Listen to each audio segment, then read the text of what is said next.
Hello friends, welcome back to my channel. Today is the third video in my series on the read-along of Mrs. Dalloway.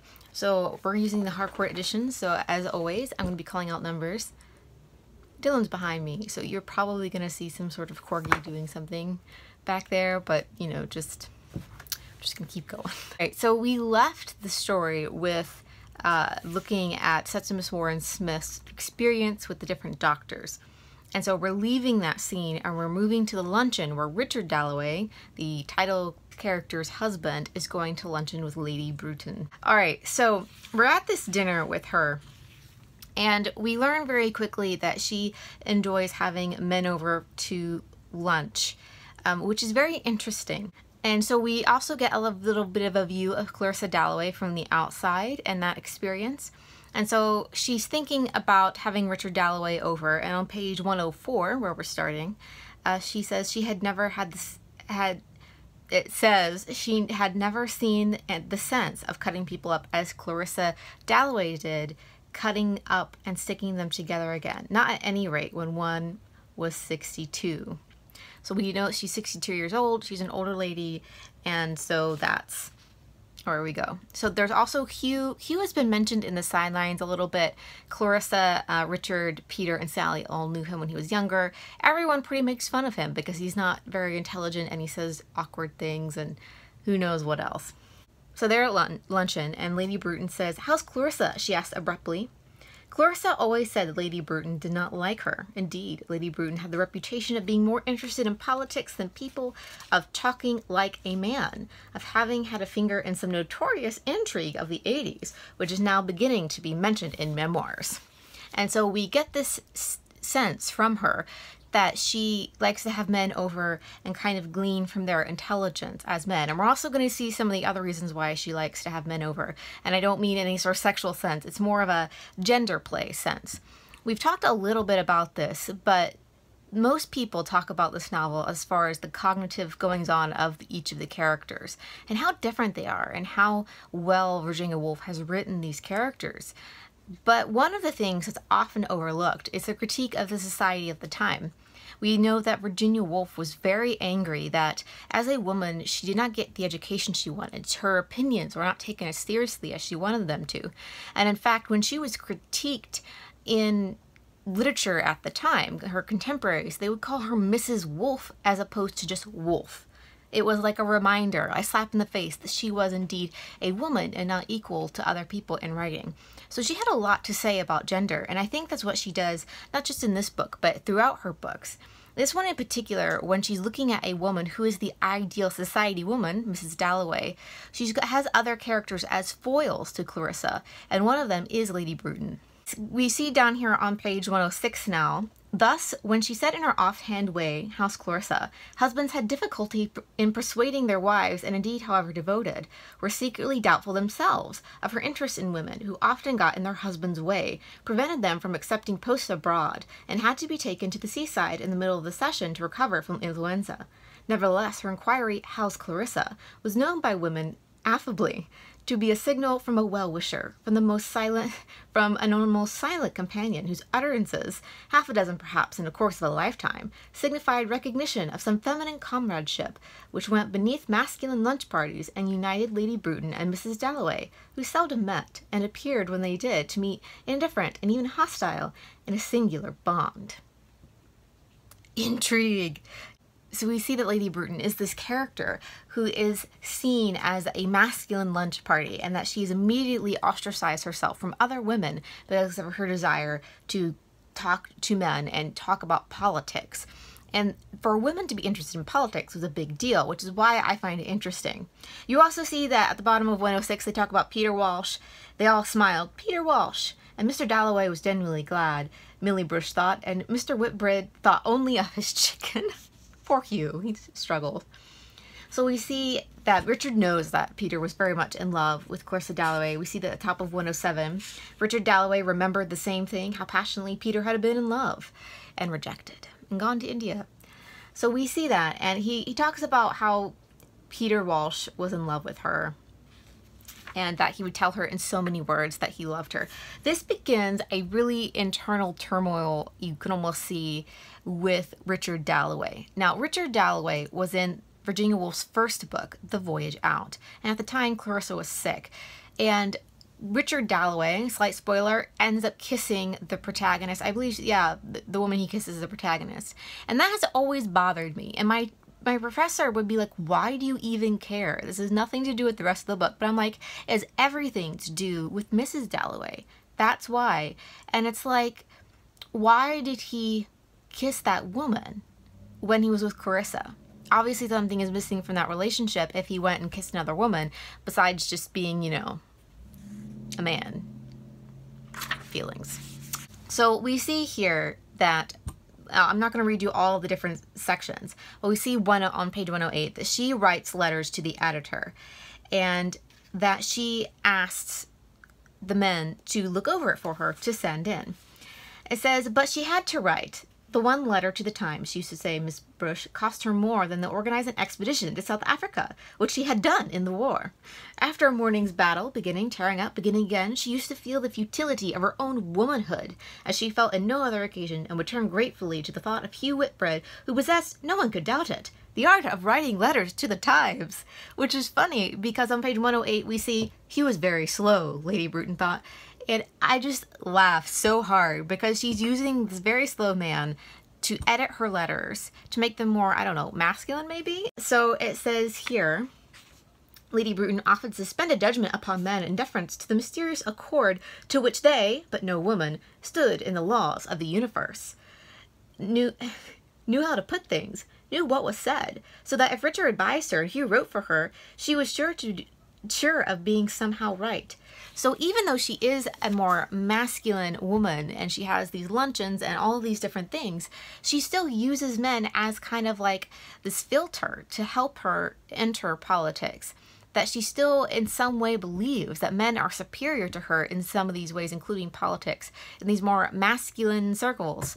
And I just find that very sad, because even though she has done so many things in her life and gone out and done different things and intrigue, blah, blah, blah, she still feels like she needs men to be that filter for her. So we can see that throughout. And then, you know, Richard asks her about the party. Then we go here and we look at Lady Bruton again on page 112. It talks about her, on page 112, it talks about her power. You can see it says power, reserves, position, income, and she talks about men and how that she's able to get power from them. And I just find her a very interesting older woman. Like, I would love, like, I know I think that there's a movie of this somewhere. I would love to see that and see how that looks out. Then you have Richard, and we see Richard walking through the street, and he's going to pick up flowers. So it says on page 115, but he wanted to come in holding something. Flowers, yes, flowers. Now, flowers have an interesting symbol throughout the book, because normally we typically see them with Sally Seton as these, like, you know, Mrs. Dalloway is going to buy flowers. Sally Seton is, you know, she picks a flower around the time when Sally Seton kisses her. He picks up red roses, and you can see throughout this section, he said here he was walking across London to say to Clarissa in so many words that he loved her. And he repeated that. It was a miracle. It was a miracle that he married Clarissa. A miracle. And he was walked across the park to tell his wife that he loved her. And bearing flowers like a weapon. You could see this like turmoil of him coming in. And he comes in. It talks about how he had once been jealous of Peter Walsh, and we learn more about his view of that whole section at Borton and their backstory maybe. And so he goes through and he talks about how that he was going to tell her he loved her.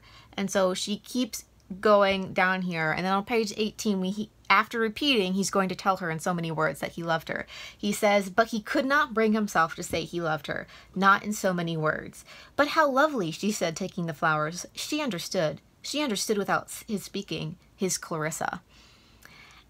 And you see, I find it interesting that Peter Walsh also thought that Clarissa spoke to him without words.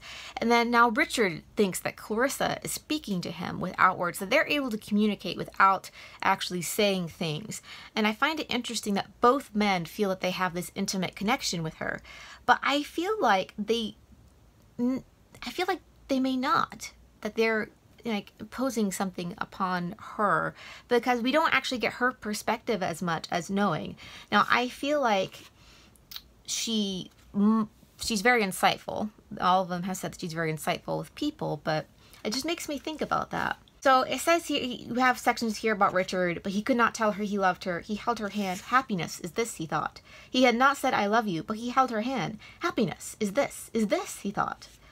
Is she worried about these parties? He would not let her give them. Did she wish she had married Peter? He must go. And you can see these thought processes as she's talking to him. And he doesn't really want to hear about her party, but we do know that he has seen her and she's been ill, and so he's put her up in that like cloistered tower, essentially, being sort of a delicate creature.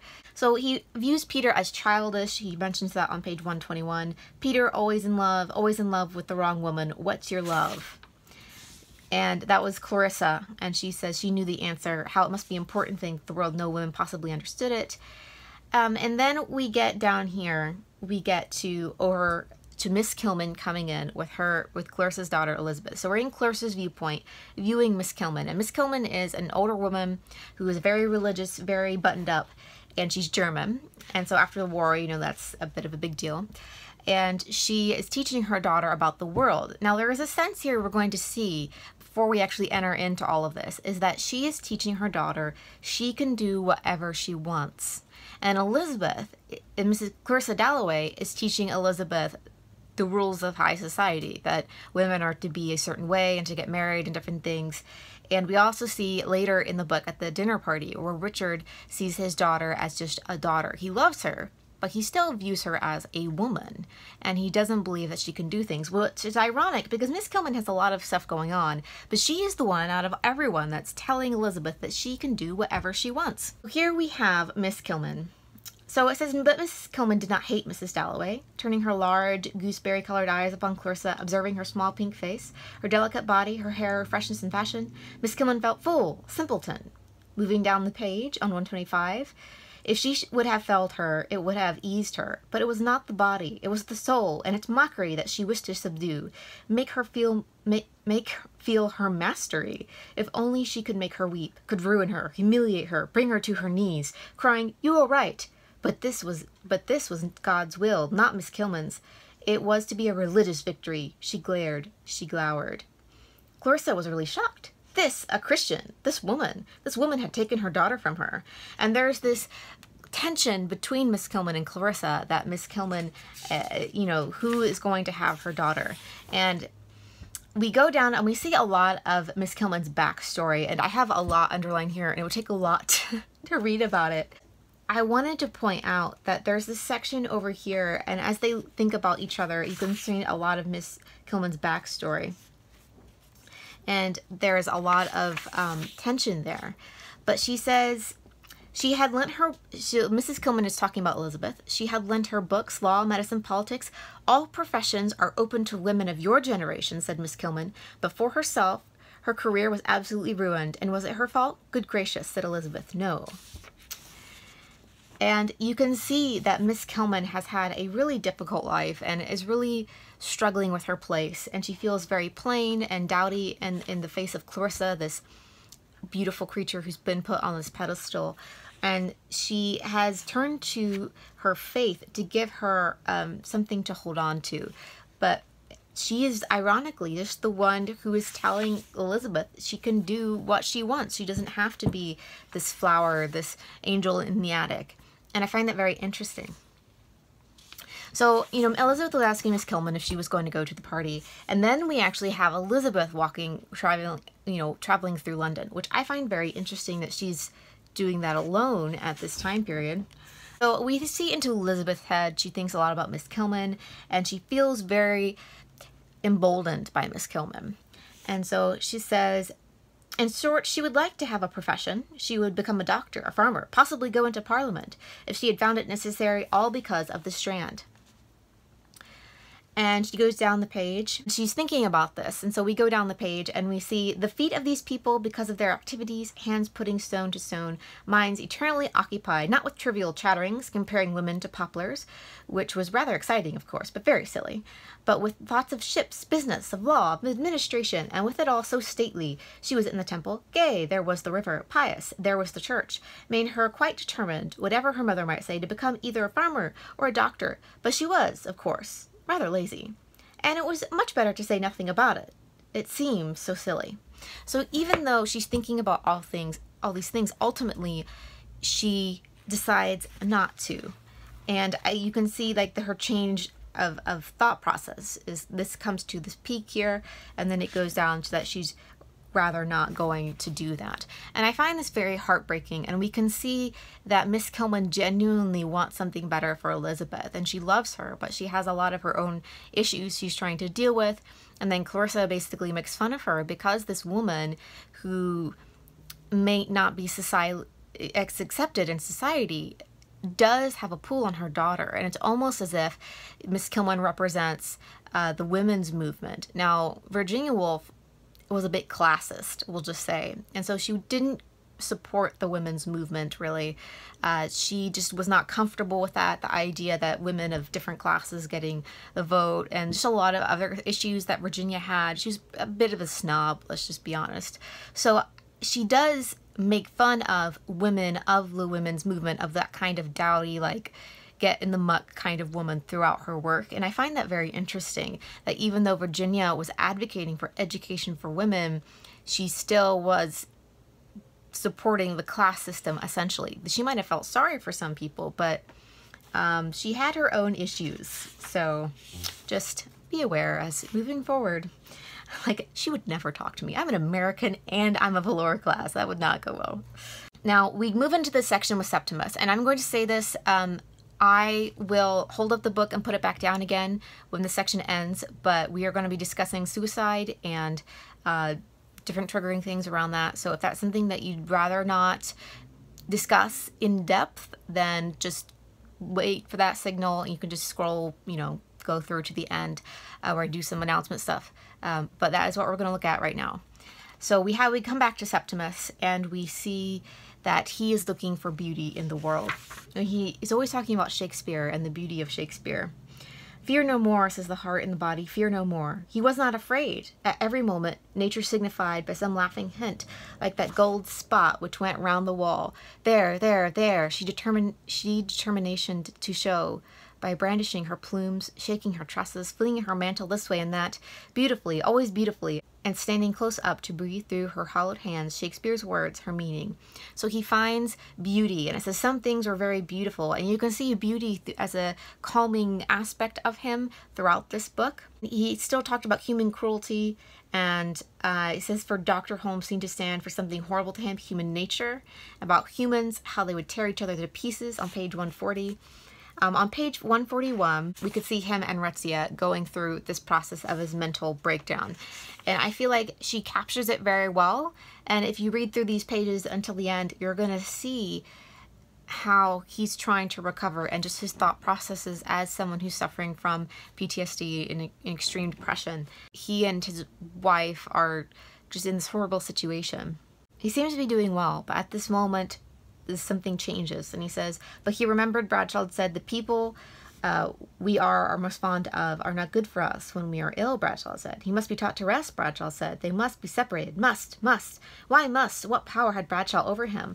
What right had Bradshaw to say must to me, he demanded. It is because you talked of killing yourself, said Retzia. Mercifully, she could now say anything to Septimus. So he was in their power. Holmes and Bradshaw were on him. The brute with the red nostrils was snuffing into every secret place.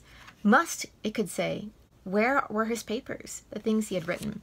So he ends up deteriorating. We see that he's having a difficult time, and then we go back to Retzia, and she's putting these papers away. So then she got up into the bedroom to pack their things, but hearing voices downstairs and thinking that Dr. Holmes had perhaps called, ran down to prevent him coming up.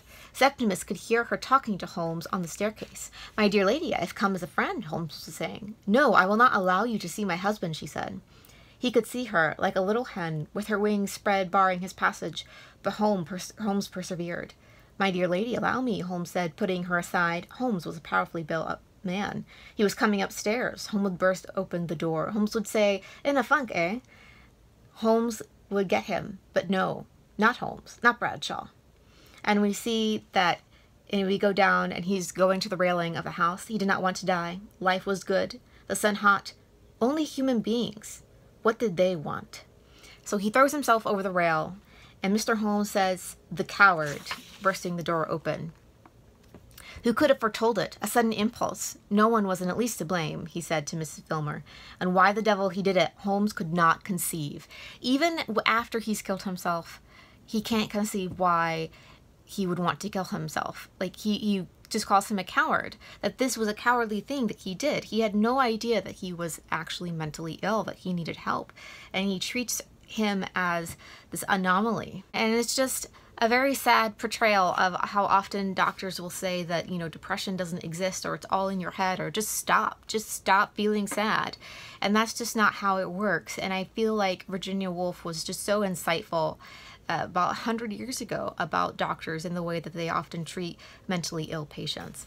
And so I think that her insight is just so incredibly moving. And I think especially at the time, which is one of the reasons why people really focus on Septimus in this book and the portrayal of what it's like to be mentally ill, because there were so few people that would do it at the time.